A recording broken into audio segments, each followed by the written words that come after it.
Bom dia, gente.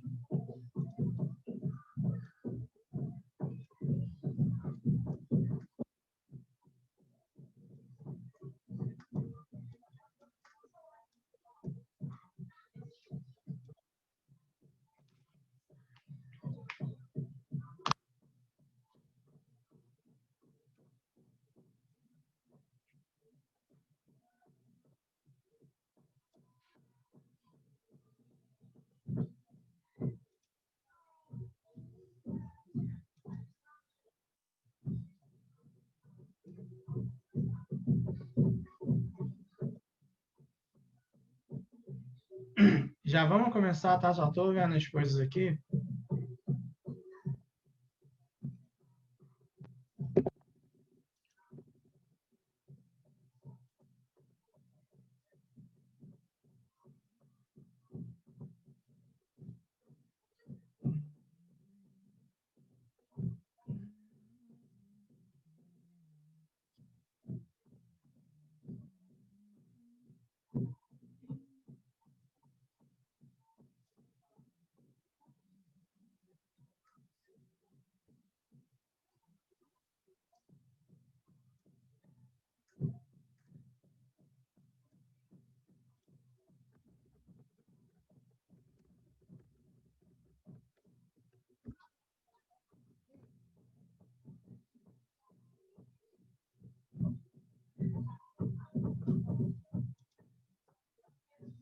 E aí, gente, preparados? Então, podemos começar por hoje?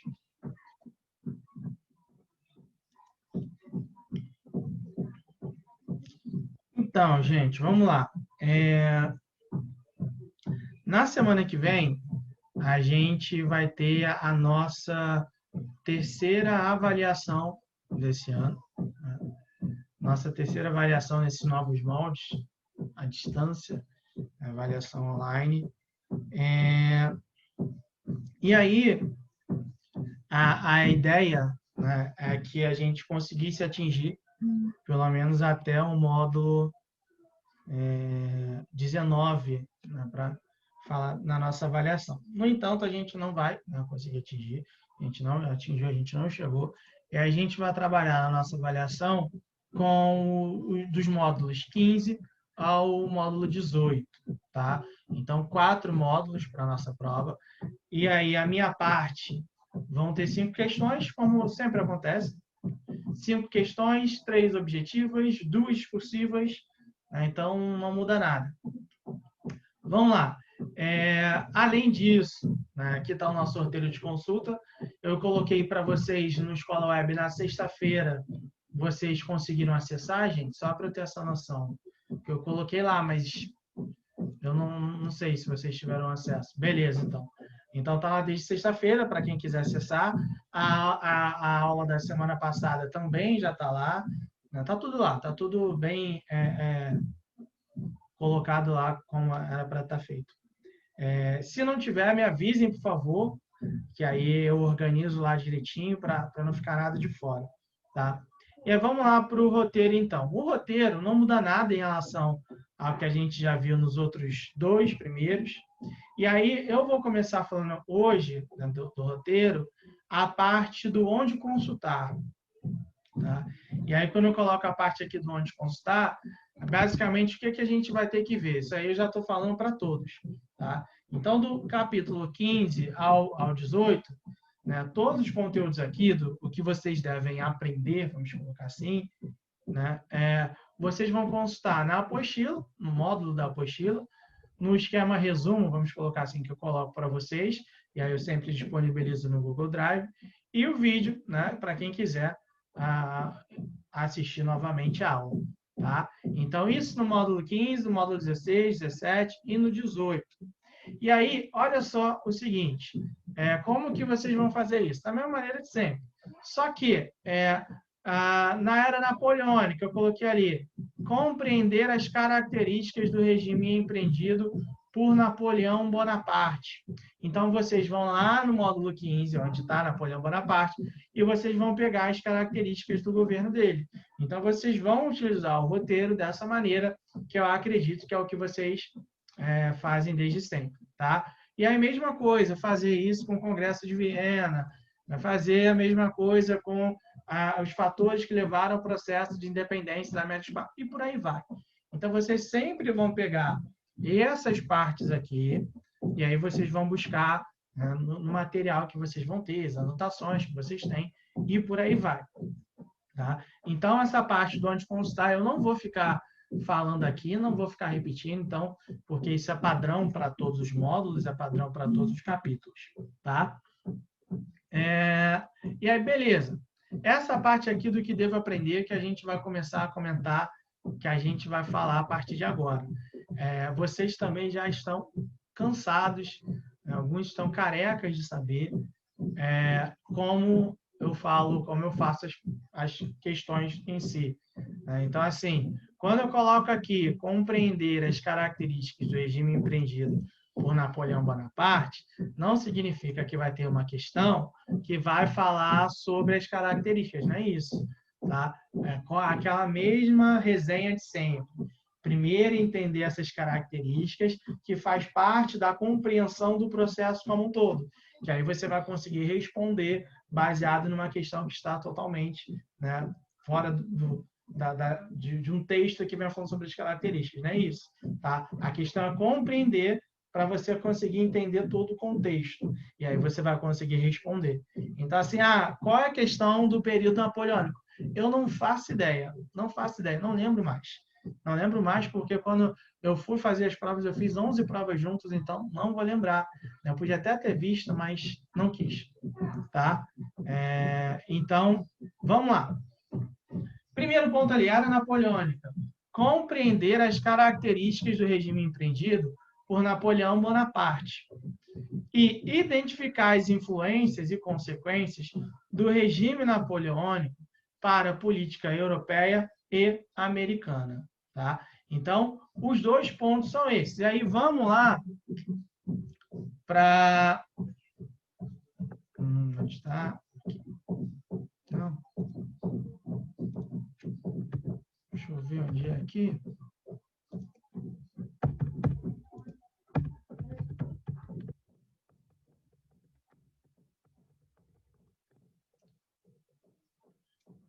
Meu Deus do céu. Achei.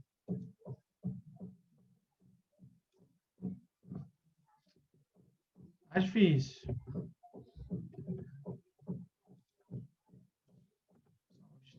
Agora vai.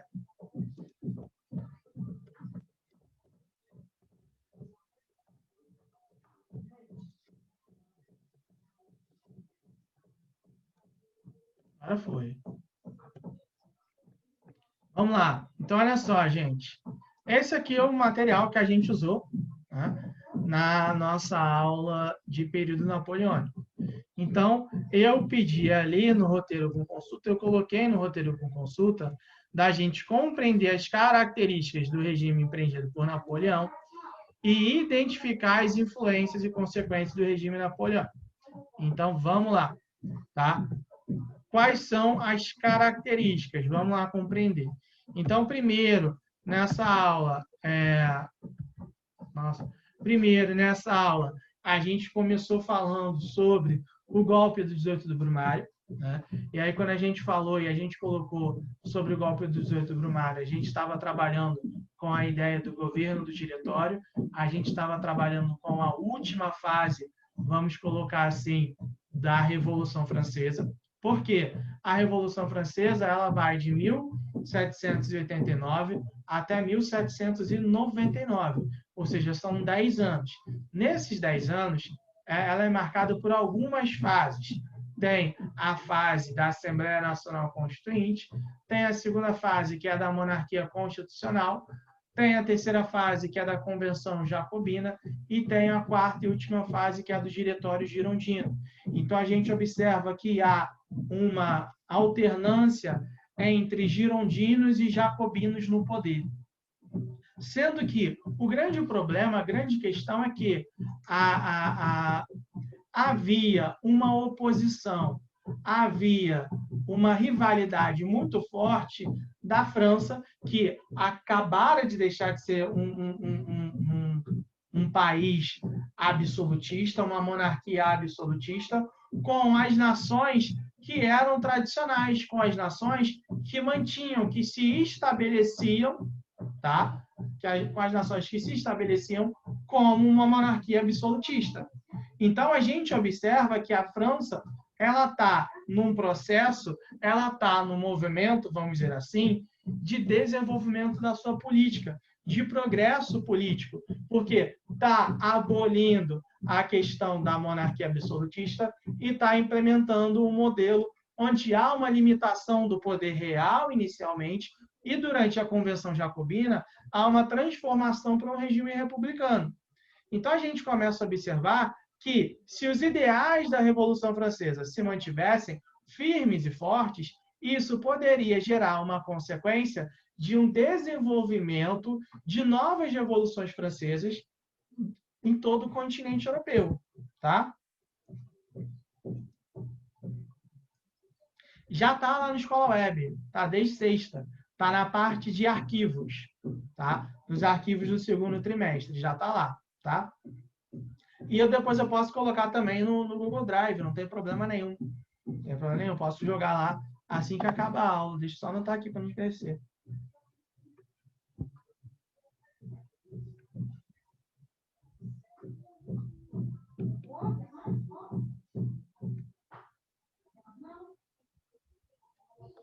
Então, tá anotado aqui. Quando acabar, eu coloco lá. Então, a gente observa que havia um contexto muito forte dentro da Europa de um temor de que os ideais da Revolução Francesa se espalhassem e que, ao se espalhar, gerasse novas revoluções francesas. Então, a gente observa que vai começar a ocorrer uma união, uma aliança entre as nações absolutistas que vão defender, né, uma luta contra a França, uma luta contra os ideais revolucionários. E aí é o que a gente chama das coligações. Quando a gente chega na fase do diretório, que é a última fase da Revolução Francesa, ela vai durar de 1795 até 1799. Tá? Então, esse período de tempo aí. Qual a grande característica do diretório?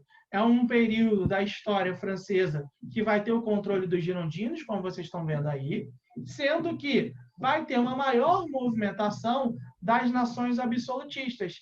Era necessário, mais do que nunca, fazer um processo onde você fortalecesse o poder do governante na França, na qual era necessário você fortalecer, por exemplo, o poder, né, de quem estava controlando naquele momento. O problema o diretório era marcado por 5 pessoas controlando a política. Então, era um poder muito fragmentado. Você não conseguia definir com clareza, né, deixar bem estabelecido as formas de você conseguir defender a França das invasões estrangeiras e, além disso, fazer com que a França conseguisse se desenvolver internamente. Então, ao passo que a França era atacada e você era governada por 5 pessoas, você não conseguia se defender e nem conseguia se desenvolver. Então, os girondinos começaram a se organizar com o intuito de fazer com que, na França, se estabelecesse um governo central, um governo forte. E aí é que surge a figura do Napoleão Bonaparte, um general que já vinha empilhando diversas vitórias contra as coligações que tentavam atacar a França, e ele tinha um apoio de uma grande parcela da sociedade. E aí, baseado nisso, se organiza o golpe dos 8 do Brumário, que a gente pode dizer que é um autogolpe, porque a própria burguesia francesa, a alta burguesia francesa, os girondinos, organizam esse golpe. Então, eles estavam no poder, mas eles mesmos organizam esse golpe, e aí eles saem do poder e entra a figura do Napoleão. Uma figura militar, uma figura que vai conseguir concentrar os poderes nas suas mãos, beleza? E aí vem Napoleão, então, a partir disso. E aí o que a gente vai observar? Que o regime napoleônico, que a gente pode chamar de período napoleônico, ele pode ser dividido na fase do consulado e pode ser dividido na fase imperial. Então, tem esses 2 períodos, tá? A fase do consulado é de 1799 até 1804. E a fase do Império é de 1804 até o ano de 1815. O que a gente sempre tem que entender é em relação ao período napoleônico. A gente tem que entender que, antes de tudo, Napoleão, ao chegar ao poder, ele tinha como grande objetivo, ele tinha como grande foco, tá, fazer um governo que tivesse a necessidade ou práticas que atendessem aos objetivos da burguesia. Gente, assim, não sei se vocês estão ouvindo, tá? É que hoje eu estou dando a sorte de que está tendo obra em cima e embaixo do meu apartamento. Então, às vezes, assim, eu fico revoltado e eu vou me perdendo, mas eu vou me reencontrando, tá? Então, assim, mas o grande objetivo do Napoleão era atender às necessidades da classe burguesa, tá? Então, a grande ideia era essa. Então, desde que ele chega ao governo, ele tem como objetivo inicial estabelecer a paz, tá? Gerar uma política interna tranquila. Para quê? Para fazer com que a França continuasse com seus objetivos de progresso econômico, de desenvolvimento econômico. Essa era a grande ideia, essa era a grande característica do regime napoleônico, do período napoleônico. Sendo que, no período inicial, que era a fase do consulado, a gente viu na nossa aula sobre regime napoleônico que o poder estava dividido entre 3 indivíduos, entre Napoleão, o Abad Sieyès e o Roger Ducos. Mesmo o poder dividido entre essas 3 pessoas, o Napoleão ele ainda tinha um poder maior do que os outros, porque ele era o primeiro cônsul. E aí o primeiro cônsul ele tinha como como posso dizer, atribuições à administração pública e o controle das Forças Armadas. Então, desde o seu início, por mais que a gente coloque que existia um consulado, o Napoleão ele tinha um controle maior do que os outros 2 cônsules. Então, ele já administrava o setor público e também administrava as Forças Armadas. O grande ponto é que, nesse momento, tá, o Napoleão, por volta do ano de 1802, ele vai ser nomeado um cônsul vitalício. Então, a ideia é que antes tinha 3 cônsuls, e aí teria eleições para fazer a alternância.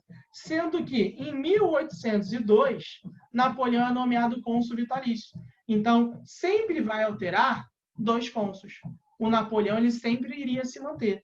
Então, a partir de 1802, a gente começa a observar justamente essas características da política francesa. E aí é que a gente começa a observar com maior clareza os objetivos que o Napoleão tem para a França. Como assim a gente consegue observar a partir de 1802 com maior clareza os objetivos que Napoleão tem para a França? Através das transformações que ele vai gerar, que ele vai levar ao território, ao país francês. Tá? Primeiro, a criação do Banco da França. E aí, a ideia da criação do Banco da França era de unificar todo o controle monetário, todo o controle financeiro do país. Antes existia o assignat, que era uma moeda. Tá? Aí vai transformar a moeda da França e essa moeda vai ser uma moeda que ela vai ter uma valorização muito maior que o assignat, que já estava totalmente desvalorizado por conta do caos, por conta de todas as transformações da Revolução Francesa. No entanto, além do Banco da França, além do voto universal, além da reforma educacional, o mais importante de tudo que o Napoleão vai fazer nesse período consulado, e que vocês têm que ter noção para a prova de vocês, que isso é o que vai demonstrar com maior clareza os objetivos do Napoleão, é o Código Civil de 1804. Tá? Esse Código Civil, que a gente pode chamar também de Código Civil Napoleônico, ou Código Napoleônico, é o mais importante dessas medidas iniciais. Por quê? O Código Civil, ele deixa claramente, tá? Ele deixa claramente as necessidades que o Napoleão via para a França. E quais eram as necessidades? Basicamente, garantir a propriedade privada. Então, o Código Civil de 1804 deixa claro a garantia do direito da propriedade privada. Então, o grande ponto, o grande foco era esse. Além da garantia do direito à propriedade privada, tá? Também tinha a ideia da proibição de greves em território francês. Então, na França, era proibido, a partir de 1804, greves. O que a gente está observando a partir disso? Que Napoleão, primeiro, ele está garantindo o direito à propriedade privada. Segundo, ele está proibindo greve. Então, ele está fazendo com que a França atinja os objetivos a partir de um pensamento burguês. Porque a burguesia que tem a necessidade de garantia da propriedade privada. É a burguesia que tem a necessidade de proibir greves. Então, a gente começa a observar que, a partir de 1804, mais do que nunca está ficando claro que o Napoleão está no poder única e exclusivamente para atender aos objetivos burgueses, para atender às necessidades burguesas. E aí, isso vai ficar cada vez mais claro, né? Vai ficando cada vez mais claro ainda, até ficar cristalino, quando a gente vai observar no período imperial. Né? A gente vê que Napoleão faz um plebiscito em 1804. Eu estou pulando essa parte porque para a gente não vai ter tanto interesse agora, e a gente tem que falar das outras coisas. Né? A gente vai ver que esses objetivos burgueses vai ficar cada vez mais claro quando a gente chega na fase imperial. Por que a gente vai ficar mais claro para a gente? Por conta disso daqui, ó. O bloqueio continental de 1806. Em 1806, Napoleão tinha alguns objetivos expansionistas, objetivos de expandir a economia francesa, e aí, para ele fazer com que a França conseguisse se desenvolver, se expandisse economicamente e territorialmente, ele precisava, antes de tudo, bater de frente com a Inglaterra. A Inglaterra era a principal nação, tá? Era a principal nação comercial, a principal potência econômica mundial. E aí, para bater de frente com a Inglaterra, primeiro, ou ele fazia guerra, ou ele organizava uma guerra, tá? Ou ele fazia isso. E ele tentou fazer, mas isso geraria problemas, porque para você atacar a Inglaterra, você precisava usar da marinha. E a marinha inglesa era a melhor marinha do mundo, era a mais desenvolvida marinha do mundo.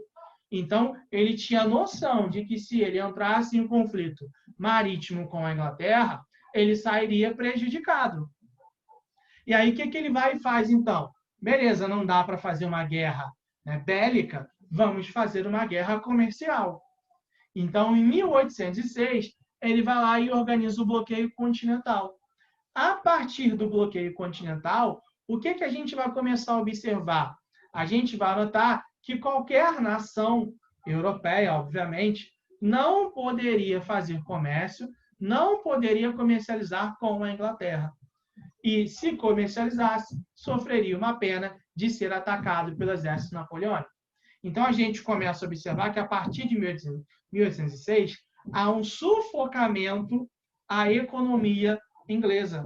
Algo semelhante, por exemplo, ao que os Estados Unidos hoje faz com Cuba, né? Faz já há um tempo com Cuba, né? De organizar um bloqueio econômico. Né? E aí as nações não podem comercializar. Então, a ideia é justamente essa. Então, Napoleão ele conseguiu, né, colocar na parede a Inglaterra sem organizar um conflito militar. A princípio, o que a gente vai observar?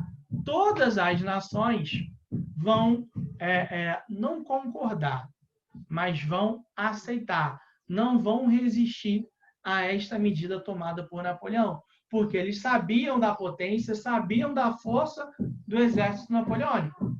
A exceção em relação a essas potências vai ser Portugal, que Portugal tinha acordos econômicos com a Inglaterra não queria perder pelo menos esse acordo, que era extremamente benéfico, que era extremamente vantajoso, e aí organiza um acordo secreto, e dentro desse acordo está a ideia de transferir a família real para o Brasil. E aí começa a gerar algumas transformações para o Brasil, começa a gerar uma ideia de uma independência como um todo. Então, a gente começa a observar que o bloqueio continental começou a gerar algumas consequências para a política brasileira, para a política portuguesa. Sendo que, o que a gente vai começar a observar também? Sob a justificativa de dar suporte ao exército napoleônico em Portugal, Napoleão invadiu a Espanha. Invadiu a Espanha, tirou a dinastia dos Bourbon e, no lugar dele, colocou seu irmão José Bonaparte, que recebe o título de José I. E aí, o que a gente começa a observar a partir de agora, então? Ele invadiu Portugal, fez com que a família real viesse aqui para o Brasil, invadiu a Espanha, tirou o rei e botou seu irmão. Logo, ele está causando profundas transformações na política da Península Ibérica e, respectivamente, suas colônias também. Então, o que a gente começa a observar é que a política imperialista de Napoleão causa profundas transformações no continente americano. Então, o primeiro ponto que a gente tem que entender é esse. E aí, quando a gente vai falar de independência da América Espanhola, por exemplo, que é que é um dos conteúdos da nossa avaliação, a gente não pode deixar de falar disso. A gente não pode deixar de falar da influência da política napoleônica no processo de independência. Porque não é que a gente possa fazer a futurologia e falar o seguinte, se não tivesse Napoleão, a América nunca se tornaria independente. Lógico que não. Né? Com ou sem Napoleão, a América se tornaria independente. Isso é um fato. Isso é um fato. Tá? Agora, se seria no mesmo período, se seria muito mais tarde, a gente não sabe. Mas a figura de Napoleão é extremamente importante para consolidar os objetivos de independência da América, não só a América Espanhola, a partir daquele período. O que a gente sempre tem que ter na cabeça é que em algum momento a independência ia acontecer. Algum momento ia acontecer. Não é o Napoleão que foi um ser iluminado e, sem querer, ajudou. Não. Tá? Em algum momento aquilo ali ia acontecer. A questão é que as ações de Napoleão na política europeia faz com que o processo de independência das colônias americanas fosse acelerado. Tá? Então, o primeiro ponto é esse. Então, a primeira consequência, a primeira influência da política napoleônica é essa. Tá? E aí, tranquilo, o que a gente vai começar a observar? Napoleão continua empreendendo seu projeto imperialista após o bloqueio continental, tá? Continua invadindo países que desrespeitassem. Porém, até o ano de 1812, a gente vai notar, a gente vai observar que havia um respeito muito grande em relação ao bloqueio continental. Esse respeito só vai acabar quando a Rússia resolve comercializar, resolve quebrar o bloqueio continental e comercializar com a Inglaterra. É nesse contexto que a gente falou que a França vai invadir o território russo e, através dessa invasão, vai tentar retomar o controle, vai tentar retomar as rédeas da política europeia. Porque é aquilo, gente. Se Napoleão acatasse esse desrespeito ao bloqueio continental, isso poderia fazer com que outros países passassem a desrespeitar. Então, Napoleão vai lá, organiza seu exército para atacar, para dar uma resposta ao desrespeito russo. Quando Napoleão vai lá e faz isso, ele entra na guerra com a Rússia e aí gera todas aquelas consequências que a gente falou. Mais ou menos 600 mil soldados vão para a guerra contra a Rússia, porém a Rússia está em um inverno e eles utilizam da tática da terra arrasada. E aí, quando eles utilizam essa tática, a França perde a guerra e volta com menos de 100 mil soldados. Então, a gente vai observar que a guerra entre França e Rússia é uma guerra que traz prejuízos gigantescos para a França. Porque é logo após ela que a gente vai observar que as nações absolutistas, as nações rivais à França, vão se aproveitar para fazer uma contraofensiva. Então, durante todo o período napoleônico, a gente observava que a França fazia suas ofensivas. Agora, o que a gente está notando? Que há uma contraofensiva. Quando a França sai derrotada e está demonstrando fraqueza após a derrota na guerra, o que os países vão fazer? Vão começar a atacar. E aí é que vem a Batalha de Leipzig. A Batalha de Leipzig de 1813 já é a primeira derrota clara de Napoleão. E após essa derrota, ele vai sofrendo outras contraofensivas até que assina o Tratado de Fontainebleau, que é o tratado onde ele abdica, onde ele vai renunciar ao poder no território francês. E aí vai passar para o governo dos 100 dias. No governo dos 100 dias, vai passar para o exílio, tá? Perdão, vai passar para o exílio na Ilha de Elba. Da Ilha de Elba, ele vai fugir e aí ele faz o governo dos 100 dias, quando ele, mais uma vez, vai ser derrotado, agora na Batalha de Waterloo, e aí ele vai ser exilado de novo, agora na Ilha de Santa Helena, onde ele vai morrer. Então, o grande ponto, a grande ideia é essa. E aí, baseado em tudo isso que a gente falou bem rápido, né, voando aqui, o que eu pedi aqui? Olha só. Compreender as características do regime empreendido por Napoleão e identificar as influências e consequências do regime napoleônico para a política europeia e americana. Então, primeiro ponto, baseado nisso tudo que eu falei, quais são as características que a gente tem que empreender? Então, um regime, ou um governo, ou um processo, como vocês queiram chamar, que tem como objetivo atender às necessidades burguesas.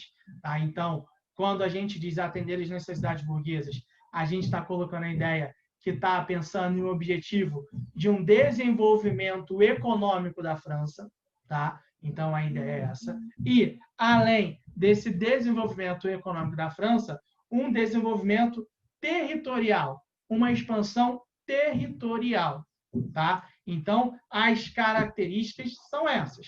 Vocês também podem incluir, como parte dessas características, a ideia do bloqueio continental. Aí é com vocês, tá? Mas por que eu estou colocando que aí é com vocês? Porque o bloqueio continental já faz parte desse projeto de atender aos objetivos da burguesia francesa, tá? Então, quando a gente fala em atender aos objetivos da burguesia francesa, a gente já está falando do bloqueio continental, porque aquela prática, aquela ação teve como objetivo isso, tá? Então, o primeiro ponto é esse, beleza?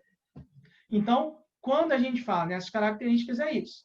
Agora, identificar as influências e consequências do regime napoleônico para a política europeia e americana. Quais são as consequências e influências? Para a política americana, tá? Vai acelerar o processo de independência das colônias, tanto portuguesa quanto espanhola, tá? Então, vai intensificar. Por que vai intensificar? Com a vinda da família real para o Brasil, a gente vai ver que o Brasil vai passar a ter uma maior autonomia em relação a Portugal, ao ponto de que o Brasil vai se tornar... lembra aquilo que a gente falou? Eu sei que é a parte do Renan, mas eu lembro que a gente falou na aula também aqui, que o Brasil vai se tornar Reino Unido de Portugal e Algarves. A vinda da família real, por conta da questão napoleônica, faz com que o Brasil se torne o Reino Unido, ou seja, deixa a sua posição de colonização, de colônia. Já na América Espanhola, que a gente viu no módulo 17, o bloqueio continental e a invasão francesa na Espanha faz com que os colonos criem as juntas governativas, o que a gente chama dos cabildos livres. Os colonos não vão aceitar a dominação de franceses, e aí eles passam a se organizar e resistir contra a dominação. Sendo que, nesse período, o Napoleão, a França como um todo, não vai tentar invadir, tentar dar uma resposta à resistência dos colonos na América Espanhola. Não vai. Por quê? era algo que ia empreender um esforço muito grande, teria que ter um deslocamento gigantesco das forças militares da França, e isso iria atrapalhar diretamente os objetivos na Europa. Então, a gente começa a notar, a gente começa a observar que, quando os colonos fazem isso, Napoleão um pouco se preocupa. Ele, beleza, é um jeito, fazer o quê? Meu foco maior, o meu interesse está aqui. Então, ele não vai se intrometer com as questões na América Espanhola. Então, desde o período napoleônico, a gente vai ver que a América Espanhola, a América como um todo, vamos incluir aqui o Brasil, vai passar por um processo de uma maior autonomia. Então, isso é extremamente importante a gente pensar, que o período napoleônico faz com que a América vivencie uma maior autonomia em relação ao que já vivia. Beleza? Tá? Então, em relação ao período napoleônico, a ideia é justamente essa: focar nas características, e aí pensar nesses objetivos econômicos, e aí objetivos econômicos está pautado na ideia, tá, do bloqueio continental e na questão do Código Civil do Clero, e pensar nas consequências que esse regime napoleônico ele vai causar para a política americana e para a política europeia. Beleza? Tranquilo essa parte? Eu falei aqui, né, só da influência e das consequências para a política americana. Tá? Agora, para a política europeia, é o que a gente viu no módulo ou no capítulo 16. Por quê? O que a gente vai observar? Quando Napoleão é retirado do poder, né, e ele é enviado para a ilha de Santa Helena, a gente vai notar que no continente europeu vai ocorrer um processo de restauração do poder. Como assim um processo de restauração do poder? Estou colocando aqui para a gente de novo. Tá? Vai ocorrer um processo de restauração do poder através da Santa Aliança e do Congresso de Viena, os dois de 1815. E aí, olha o que eu coloquei aqui. Compreender as características, os objetivos do Congresso de Viena e da Santa Aliança e compreender as motivações das revoluções liberais do século XIX, em especial a Revolução Liberal do Porto. Tá? E aí, vamos lá no material que a gente usou para falar disso.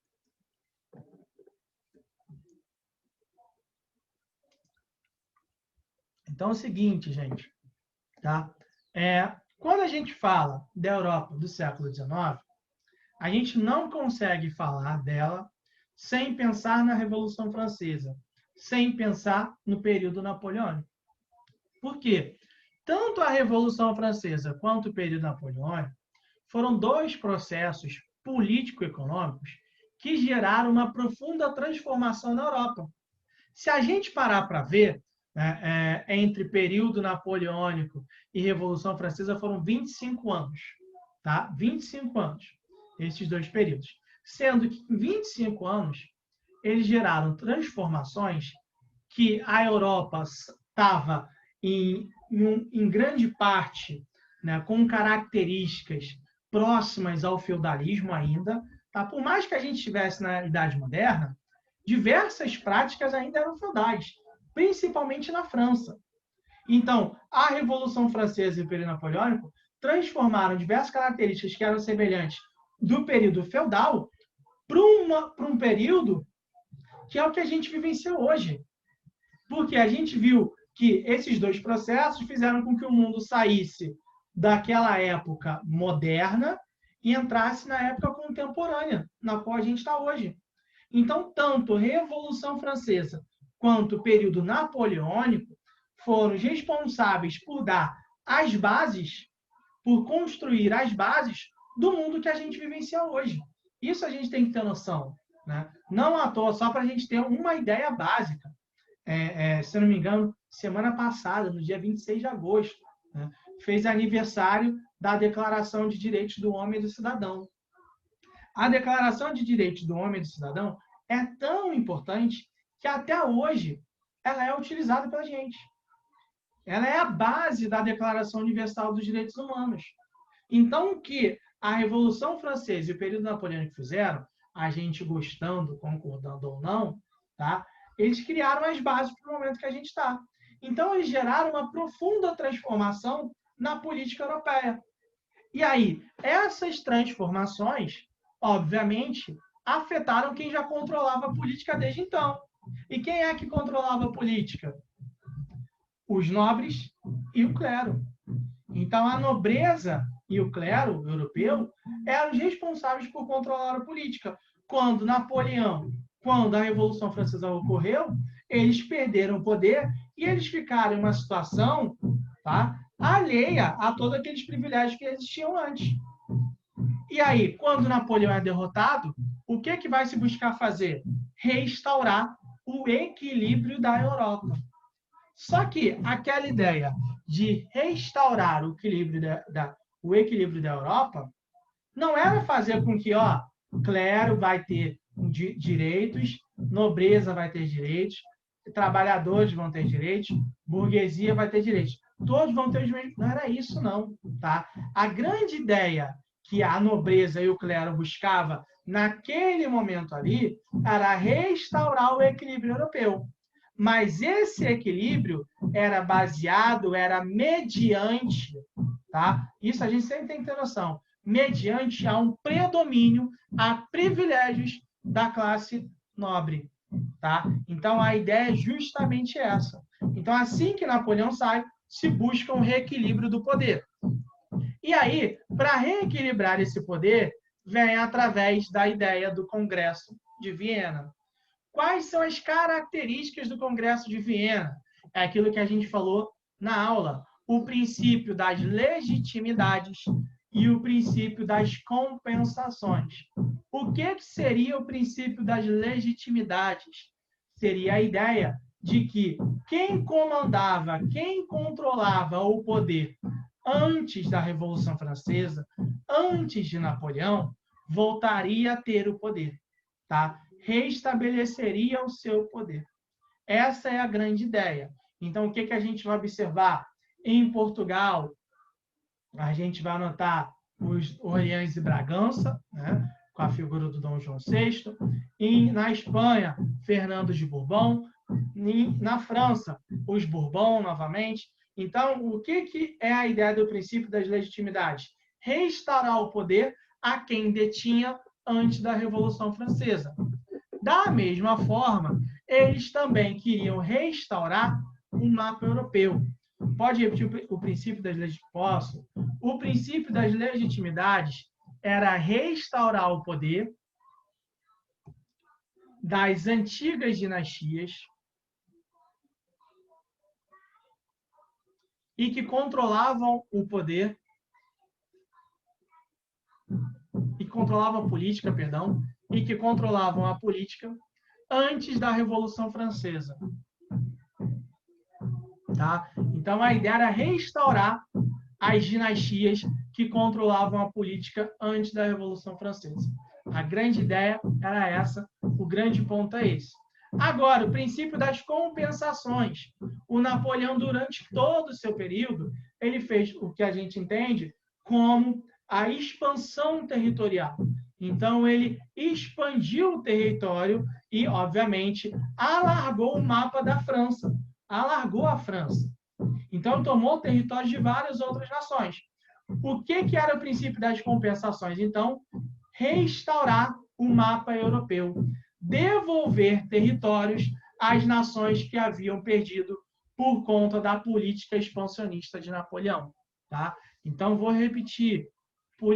O princípio das compensações, restaurar o mapa europeu. Como restaurar? Devolvendo territórios às nações que haviam perdido por conta da expansão napoleônica.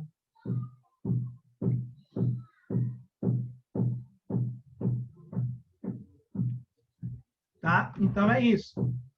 Então o Congresso de Viena, ele tinha um foco mais na questão da organização política da Europa, tá? Então, o Congresso de Viena, o foco era muito mais na organização política.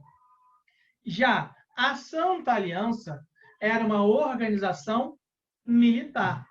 Tá? Então, era uma organização militar que tinha como grande objetivo evitar e limitar a expansão dos ideais revolucionários para a Europa.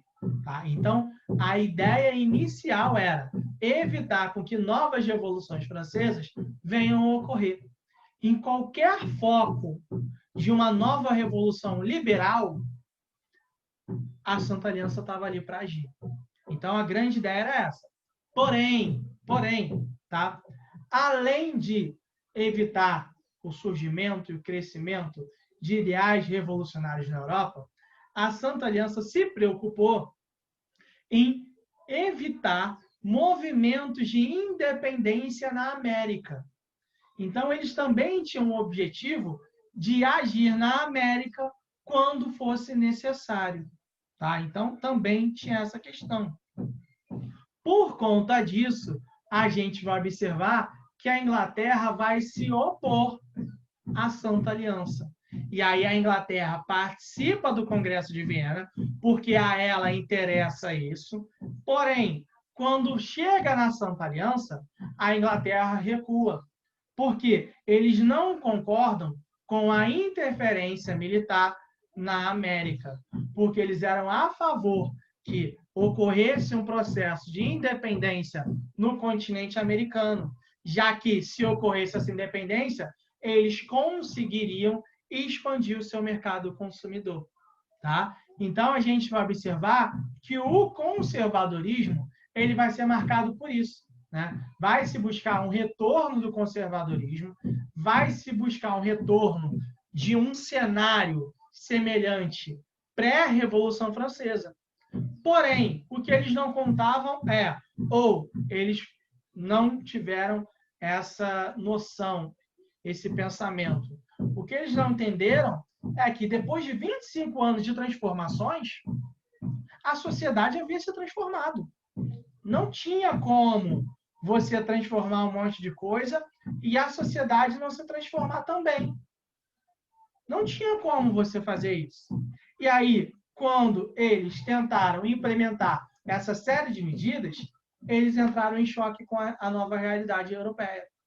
Uma realidade que focava, que estava voltada para uma expansão dos ideais liberais, para um fortalecimento dos ideais liberais. O grande ponto, o grande foco era esse. Por isso, a gente vai ver que a partir de 1820 vão ocorrer uma série de movimentos liberais. Né? Tem as revoltas de 1820, tem as de 1830 e tem as de 1848. Lucas, qual você vai querer? Eu não lembro. Vou ver aqui. Só um instante. Estou muito bonzinho, gente.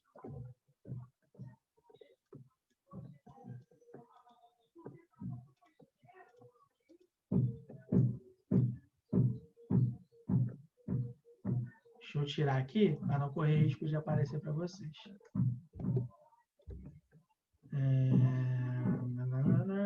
Cadê? Achei. Tá.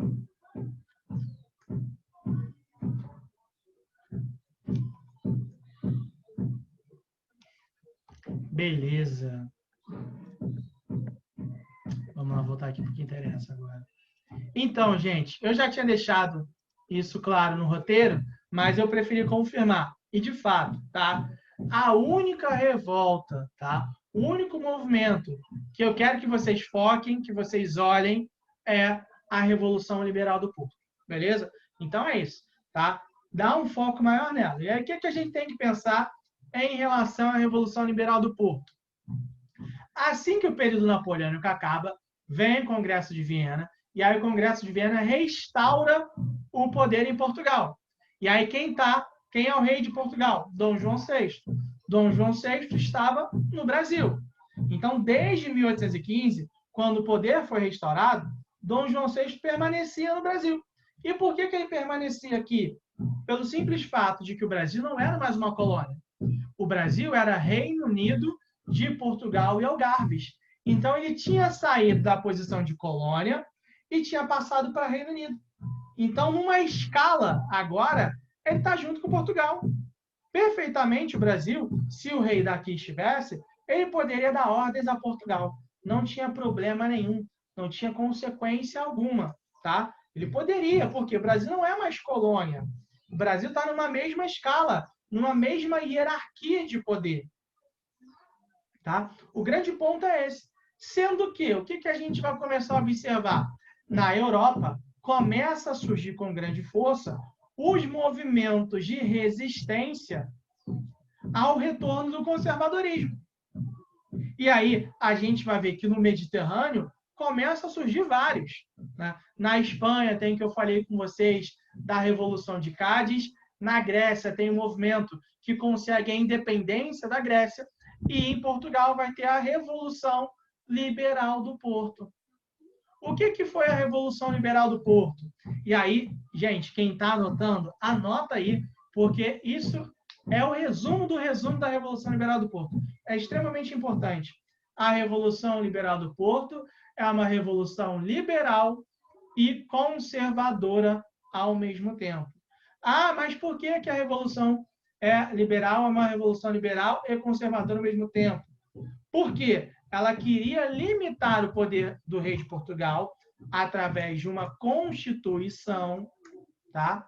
Então é liberal porque queria limitar o poder do rei de Portugal através de uma constituição e conservadora porque queria recolonizar o Brasil, tá? Então queria fazer com que o Brasil voltasse a ser colônia de Portugal, algo que não era desde 1815.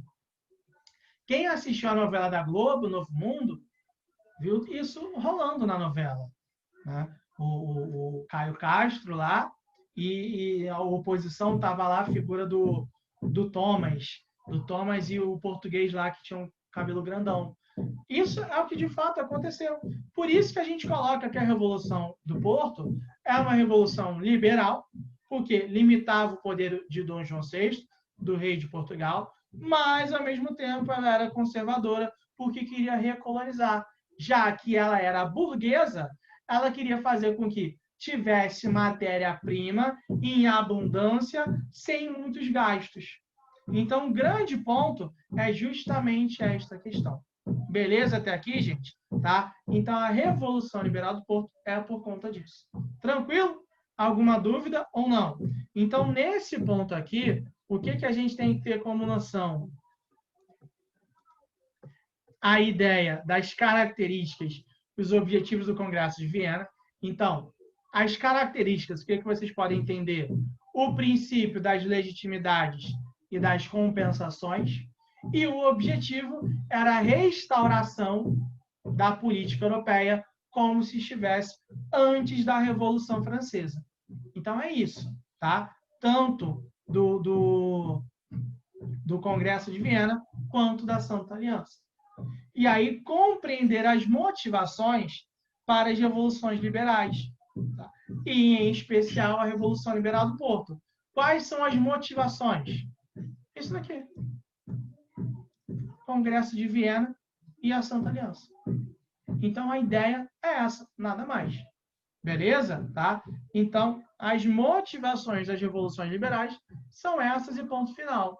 Não tem muito mistério. E aí, compreender também o motivo que ocorre a Liberal do Porto em especial, que era fazer com que se limitasse o poder em Portugal e recolonizasse o Brasil. Acabou. É isso que precisa do módulo 16, do capítulo 16. Beleza? Vamos agora aqui para o 17. 17 fala o seguinte: identificar os fatores que levaram ao processo emancipacionista. Compreender as semelhanças entre os processos de independência. E identificar as características e a organização dos estados emancipados. Vamos lá. Esse aqui, eu botei coisas bem genéricas, que pode passar a impressão de que seja muita coisa. Mas não é, e a gente vai deixar claro o que vocês precisam dar uma olhada melhor. Então, vamos lá. Identificar os fatores que levaram ao processo emancipacionista. Isso aqui tudo, gente. Ó. Isso aqui tudo que a gente já falou desde então. Vamos lembrar que, né, a América era controlada, a maior parte era controlada pela Espanha. E aí, durante todo esse processo, a Espanha tinha toda aquela questão do pacto, ou, que eu acho melhor, o exclusivismo colonial. Tá? Então, tinha essa ideia muito forte. E aí, quando entra na Revolução Francesa, mas principalmente no período napoleônico, a gente vai notar que isso vai gerar uma transformação. E qual vai ser essa transformação? Vamos parar para pensar. Olha lá. Como era dividida, deixa eu botar aqui para vocês.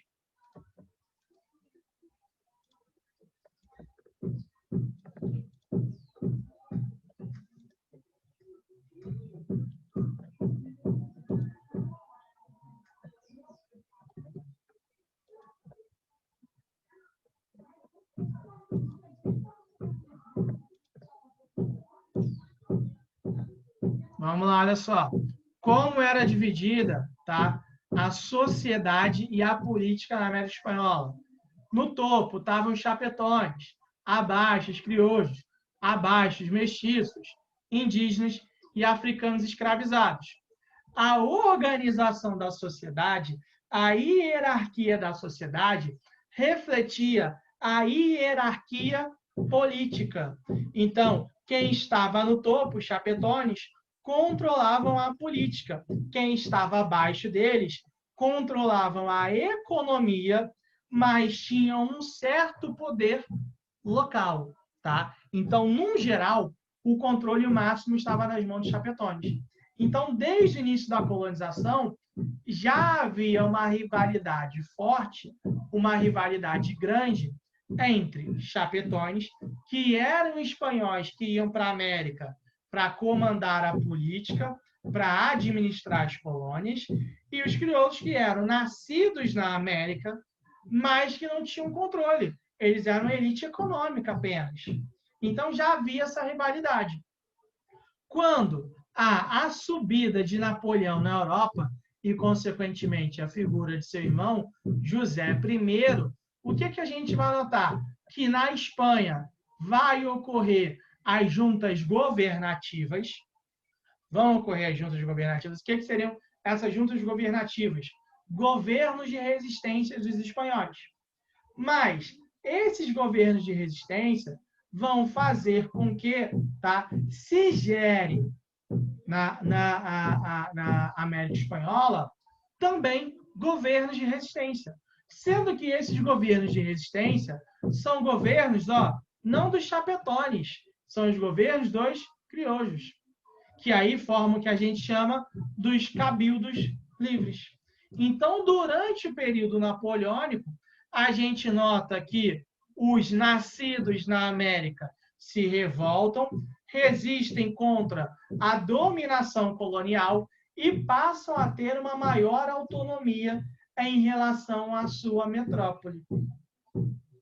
Então, isso durante todo o período napoleônico. Quando acaba o período napoleônico e vem a questão do Congresso de Viena, o Congresso de Viena chega e fala para a gente, vai restaurar o poder em relação às colônias. O poder em relação às colônias tem que ser restaurado. E aí é justamente nesse contexto que a gente vai notar que os colonos, os crioulos que não aceitam mais a dominação, até porque eles estão em um período de autonomia, vão buscar o seu processo de independência. E aí o que a gente tem que entender? Que a América Espanhola era gigantesca. Ela é gigantesca. Então, não havia a possibilidade, vamos dizer assim, de você ter um processo que em todos os locais fosse extremamente semelhante. Não tinha como, tá? O processo de independência da América Espanhola vai ser recheado de especificidades. Então, a gente não consegue dizer que tem muitas características em comum. O que a gente coloca é que dentro das especificidades, dentro das semelhanças existentes, tá o controle desse processo de independência através dos caudilhos. O que são os caudilhos? Quem quiser anotar, coloca aí. Caudilhos são as lideranças econômicas da colônia, tá? São as lideranças econômicas da colônia que passaram a obter também poder político e poder militar. Logo, a gente define que um caudilho é um cara que detém o poder econômico, político e militar na América. É a mesma coisa que a gente fala aqui no Brasil em relação aos coronéis, beleza? Tá? É basicamente essa ideia. Tranquilo? Alguma dúvida em relação a isso? Tá? E aí, esses caudilhos é o que a gente chama dos libertadores da América. E aí vem a figura que eu coloquei para vocês do San Martín, do Simão Bolívar e por aí vai. O grande ponto é que a gente falou, né? Vamos voltar aqui de novo, né? Nesse vá para um lado e vá para o outro. A gente falou dos fatores que levaram ao processo emancipacionista, que é pensar na questão do período napoleônico e da restauração, e aí uma autonomia que eles não vão querer perder mais. A gente tem que entender as semelhanças. E quais são as semelhanças? O controle dos processos através das figuras dos caudilhos, tá? E o terceiro ponto agora que a gente tem que entender e identificar são as características e a organização dos estados emancipados. O que a gente vai começar a pensar, então, dentro desse aspecto? A gente vai pensar que é baseado na ideia do controle local dos indivíduos. Como assim, controle local dos indivíduos? Assim que há o processo de independência, o Bolívar ele tenta implementar, tá, o seu projeto, que é o bolivarianismo ou bolivarismo, pode vir qualquer um dos dois nomes. O que era o bolivarismo? Era o projeto de criar, de organizar uma grande América.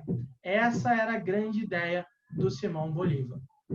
No entanto, repara só, cada local que se tornou independente, ele tinha o controle, tá? Ele era controlado por um caudilho.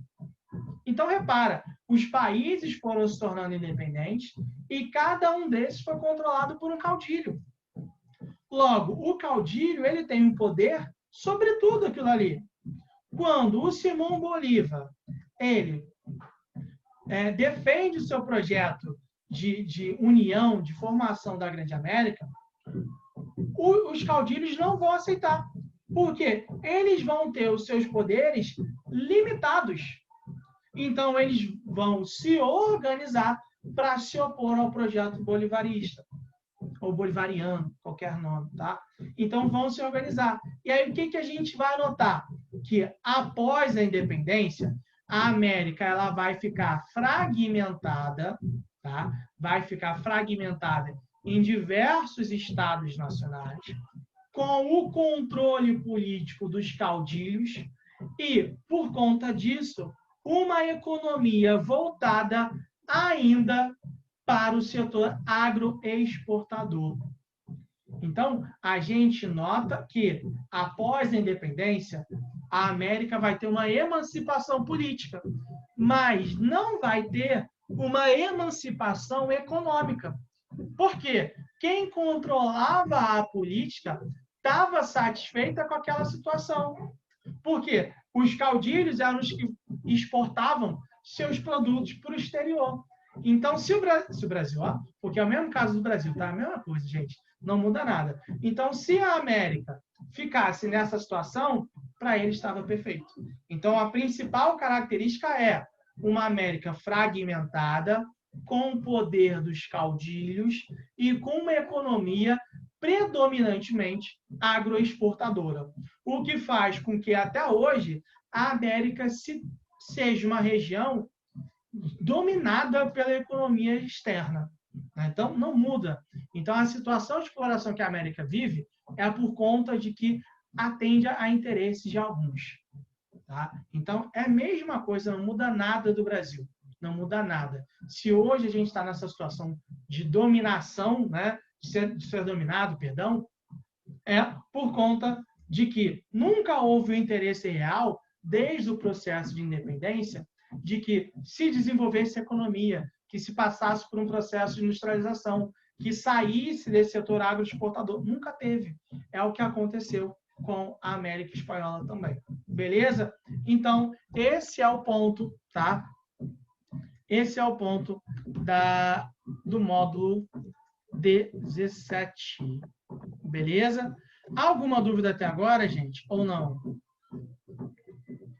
E aí, a gente começa a passar para o último módulo, tá? Que a gente falou na semana passada, né? E aí, naquele caso que o Rômulo até mandou o link, né? A gente viu na repercussão que está dando, né? A NBA paralisou os jogos, para ter noção. Inclusive, eu achei que eles nem iam voltar, né? Mas é assustador, né? Como aquilo, né, gerou a proporção que está gerando. E aí, não sei se vocês acompanharam, né? É algo interessante. A gente comentou isso, porque lembra, não sei se você não lembrar, que eu peguei a reportagem da Convenção Republicana, né? E aí eu falei para vocês que os caras estavam tratando como se tivesse que fazer algo, né? Como se fosse acontecer algo semelhante a 1860. Depois que ocorreu o caso lá do Blake, acho que é Blake, né?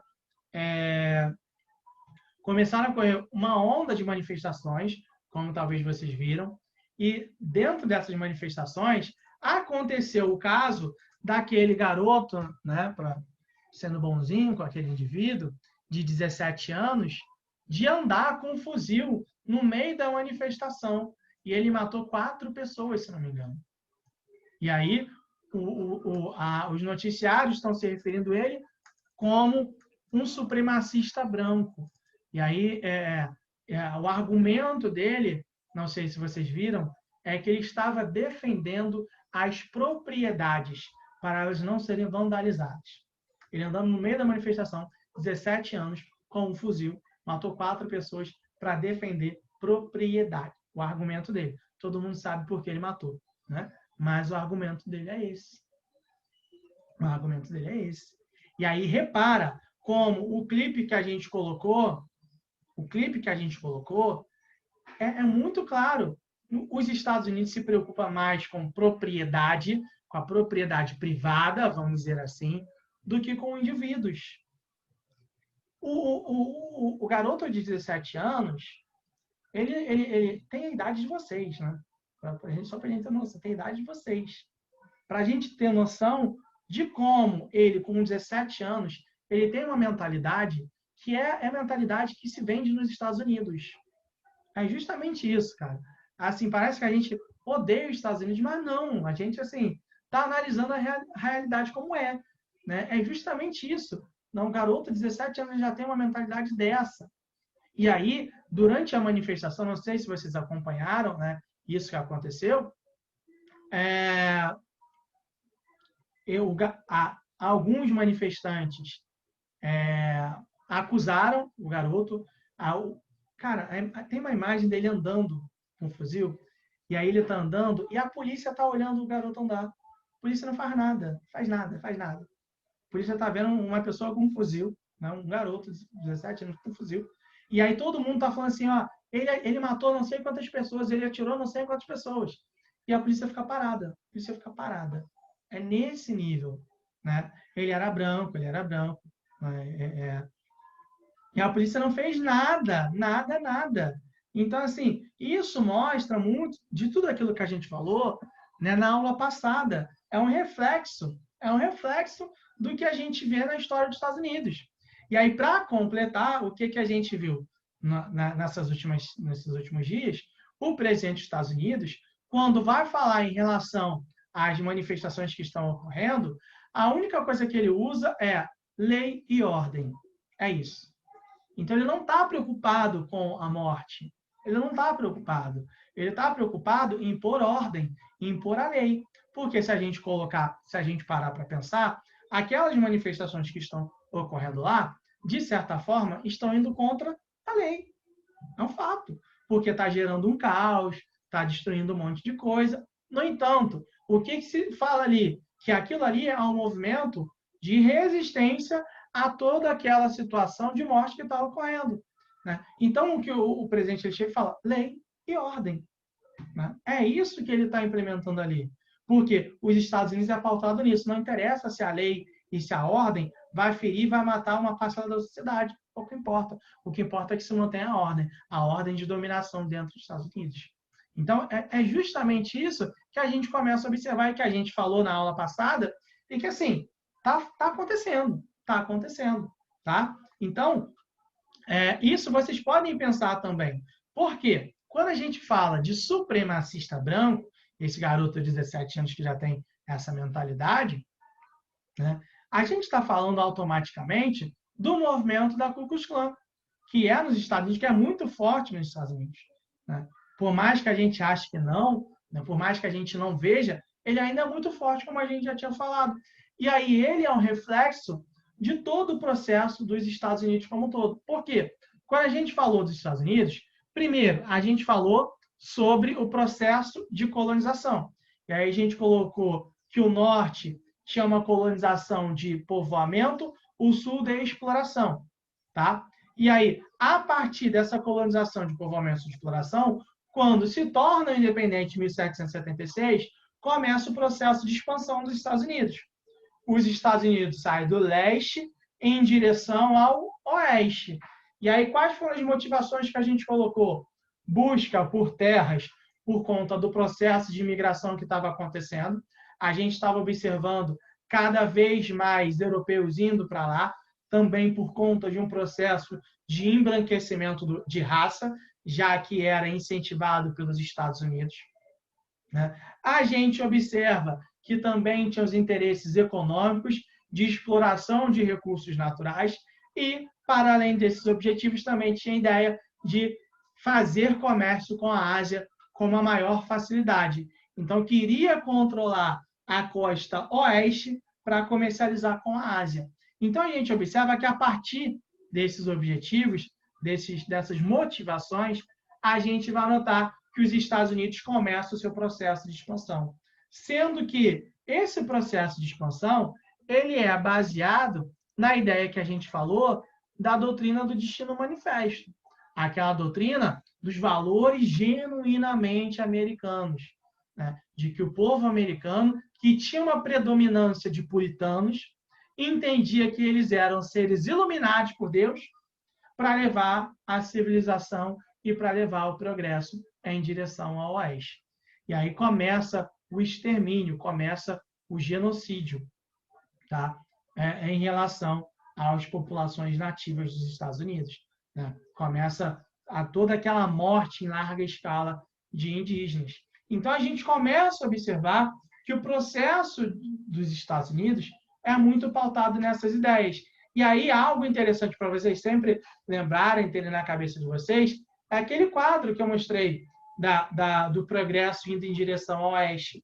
Na parte leste, na parte à direita do quadro, estava tudo iluminado. Na parte oeste, na parte esquerda, estava tudo escuro, com indígenas ainda. Então, era o progresso sendo levado. Então, é legal vocês terem isso na cabeça de vocês, para lembrarem toda essa ideia do destino manifesto. Beleza? Então, começa a surgir isso daí. E aí, o que a gente vai notar? Que conforme vem o processo de expansão, há necessidade também de desenvolvimento da economia. Por que desenvolvimento da economia? Os Estados Unidos já estavam desenvolvidos? Não. A gente vai notar que no sul dos Estados Unidos havia ainda, durante a metade do século XIX, a predominância, tá, de mão de obra africana escravizada. Então, a gente vai notar que desde esse período, ainda se utilizava em larga escala a mão de obra africana escravizada. Isso vai começar a mudar a partir da década de 1860, quando o Abraham Lincoln ele é eleito presidente dos Estados Unidos, e aí ele começa a incentivar, ele começa a empreender uma luta para acabar com a escravidão nos Estados Unidos.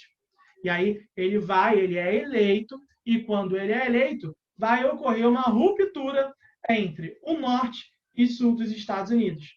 O norte vai continuar sendo controlado pelo Abraham Lincoln, que aí vão ser os Estados Unidos, e o sul vai ser criado os Estados Confederados, liderado pela figura do Jefferson Davis. Durante 5 anos, ocorre a Guerra de Secessão, onde tem a vitória dos Estados do Norte, que eram estados mais desenvolvidos economicamente, que eram estados que tinham maior número de militares. E aí, quando acaba a Guerra de Secessão, ou a Guerra Civil Estadunidense, como vocês queiram chamar, vai ser promulgada a 13ª emenda à Constituição. A 13ª emenda que abole a escravidão nos Estados Unidos. No entanto, tá, como resposta à abolição, à vitória dos Estados do Norte, vai ocorrer o surgimento da KKK, uma organização racista, mas que se vende como defensora dos valores genuinamente americanos. Então começa a surgir isso. Além da KKK, vai vir as leis Jim Crow, que eu falei com vocês também, que eram as leis que geravam uma segregação racial nos Estados Unidos. Então, vai ter principalmente essas características. Beleza, gente? Até aqui deu para entender, tá? O que vocês vão ter que olhar é isso, tá? Não vai ter nenhum mistério, tá? Não vai ter nenhum mistério mesmo. Deixa eu até dar uma olhada de novo aqui na avaliação, mas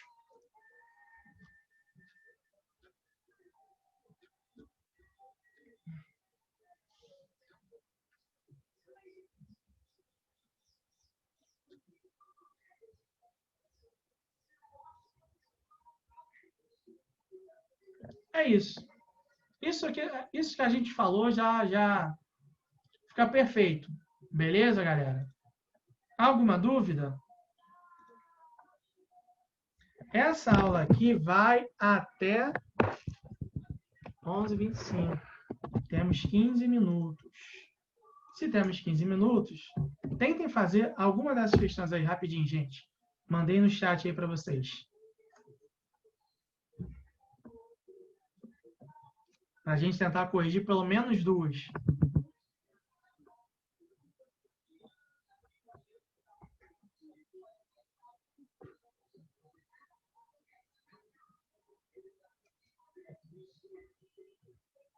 Só vou desligar aqui rapidinho a câmera e o áudio, que eu vou pegar uma água para mim, tá? Tentem fazendo aí.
Podemos, gente?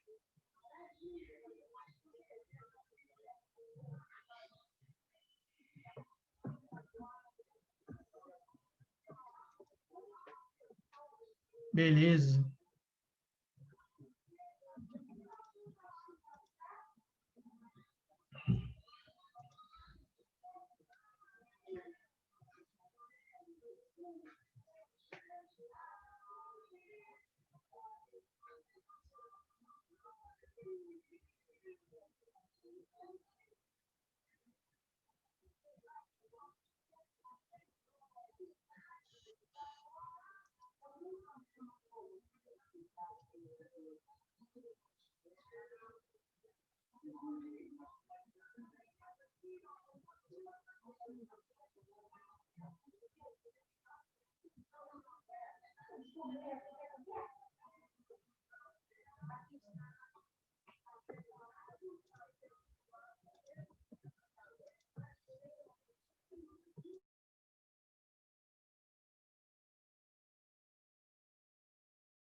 Podemos agora ou não? Podemos ou não?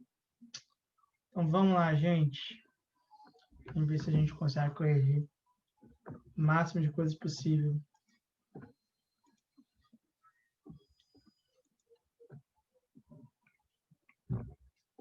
Vamos lá, seguinte.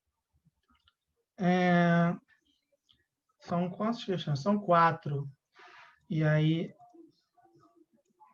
a última, 50%. Tá, vamos ver aqui. Vamos ler a 3, tá?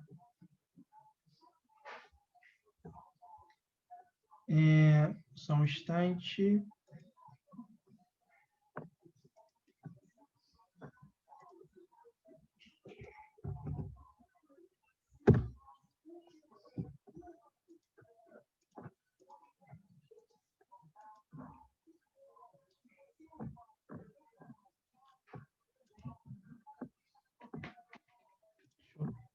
Tá aqui.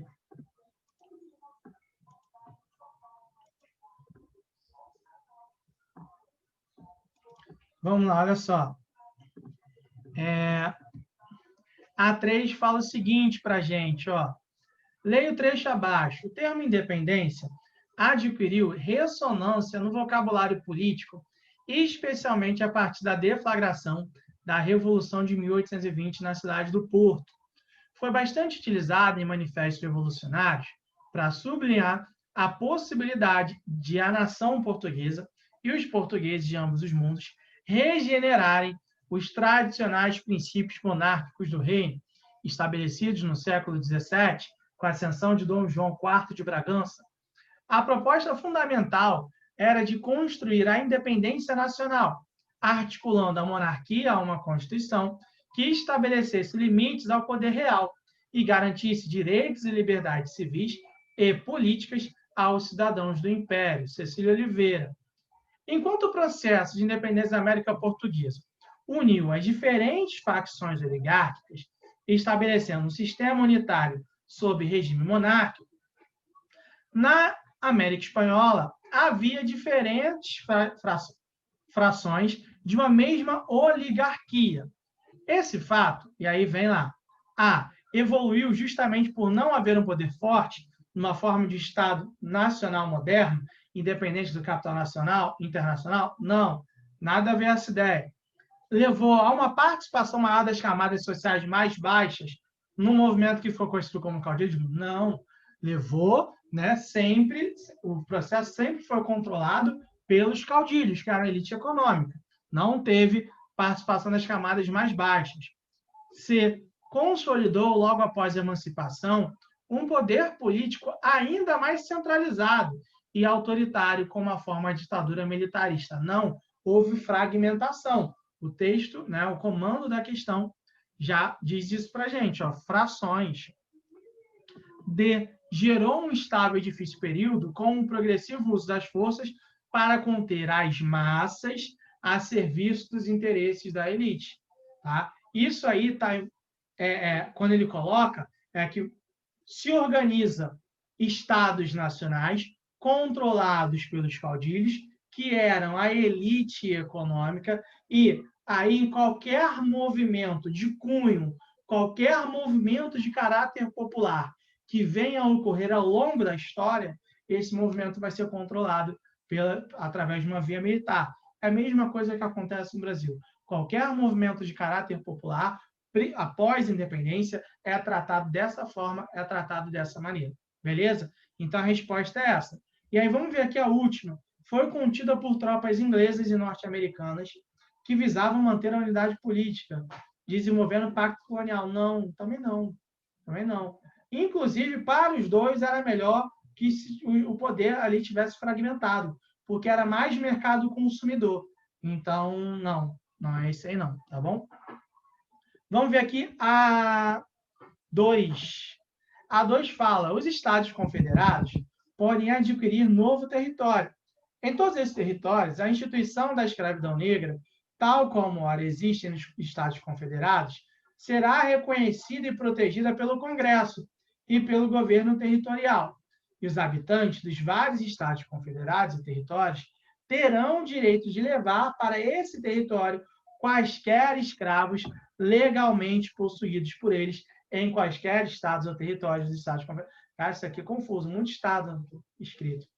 O texto acima reflete um dos pontos centrais de discórdia que geraram a Guerra Civil Americana. Esta guerra civil foi resultado, e aí já está falando claramente da questão da escravidão. Né? A todo ponto ali, isso é pura interpretação. Então, não podia ser isso aqui, em nenhum momento fala de imperialismo, não podia ser essa daqui, porque em nenhum momento fala da metrópole inglesa, então não tem como ser. Grande Depressão, pelo amor de Deus, 1929, não tem como ser. Né? Luta pelos direitos civis, aí já estamos falando de 1964, pior ainda. E aí só pode ser, então, aqui da questão da escravidão e da oposição ao Sul-Norte e como se utilizaria a mão de obra quando se fosse para a expansão oeste. Tá? Então, daí, é bem tranquilo, né? Interpretativa essa daí. Vamos aqui para 4. Fala o seguinte para a gente. Napoleão Bonaparte é considerado, para muitos franceses, o governante mais bem-sucedido da história da França. Algumas pessoas dizem que ele foi tão bem-sucedido devido à sua habilidade como estrategista, seu espírito de liderança e seu talento para empolgar os soldados com promessas de glória e riqueza após cada vitória. A respeito de Napoleão Bonaparte, da era napoleônica, pode-se afirmar que, e aí a resposta correta já é a letra A ali, ó, invadiu a Espanha depois do rei Fernando VII e conduziu ao poder seu irmão José Bonaparte, que é o José I. Tá? Então é essa. Morreu em Portugal sendo atacado pelas tropas joaninas na Batalha de Waterloo em 1815. Não, até porque a gente sabe que ele foi exilado, foi para a ilha de Santa Helena e morreu lá. Então não poderia ser essa daí. E assim, tropa joanina não existe. Se teve sua expansão amplamente aceita na Inglaterra, lógico que não, porque ele tinha a ideia do bloqueio continental. Então não poderia a Inglaterra aceitar isso com facilidade. A D. Organizou um governo de 100 dias após a vitória na Batalha de Leipzig. Não, após a derrota. Não foi após a vitória. O erro está nessa parte aí. E teve um socialista de uma cidade em que seus espaços devem pertencer igualmente a todos os cidadãos. Essa eu não consegui nem entender. A respeito de Napoleão Bonaparte, da Napoleão, pode afirmar que teve um socialista de uma cidade em que seus espaços continua sem sentido para mim. Não faz sentido nenhum. Então não pode ser também. Não pode ser, tá? Essa aqui para mim não tem, assim, não tem pé nem cabeça. Não tem pé nem cabeça, tá? Entre as décadas de 30 e 70 do século XIX, eclodiram diversos movimentos revolucionários que provocaram diversas transformações nas nações da Europa Ocidental. Marque a opção que apresenta corretamente um desses movimentos. E aí, a Revolução de 30 foi motivada por ideais liberais e nacionalistas que se opunham aos objetivos restauradores. Rei Luís Filipe Burguês, lembra daquilo? Né? É isso. 48, na Itália, foi um movimento que pregava a descentralização. Não, gente, não, não. O movimento 48 é socialista, tá? Não. 48, Confederação Germânica, também não, é socialista. 48, na França proclamou o Segundo Império, uma política de nacionalidade. Não, não. 48 também, movimento socialista. Quando a gente vai ver, mais à frente vem o sobrinho de Napoleão, Luiz Bonaparte, e aí ele coloca o Segundo Império, mas não tem a ver com essa Revolução de 48. Tá? 71, Comuna de Paris, caracterizou-se por um movimento liberal burguês. Nossa, não, Deus me livre, está tudo errado. Tá? Não é um movimento liberal burguês, e a Comuna de Paris é de 1848. Então tá tudo errado nisso daí. Beleza, gente? Tranquilo até aqui ou não? Alguma dúvida?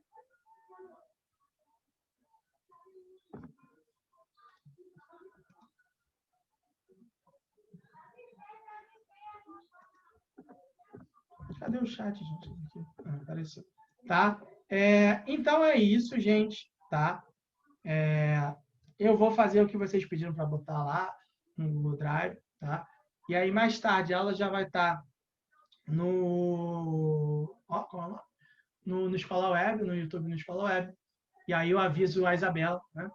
A pessoa que eu sempre mando recados, tá? Para vocês já, quando quiserem acessar. É isso, gente, tá? A gente se vê na semana que vem. Uma boa semana, um bom resto de semana, um bom fim de semana para todo mundo. Né? Estudem. E aí, terça-feira, se não me engano, é avaliação de história. A gente vai estar aí para atender vocês se for necessário. Tá? Beijo e abraço para todo mundo. Tchau, tchau, gente.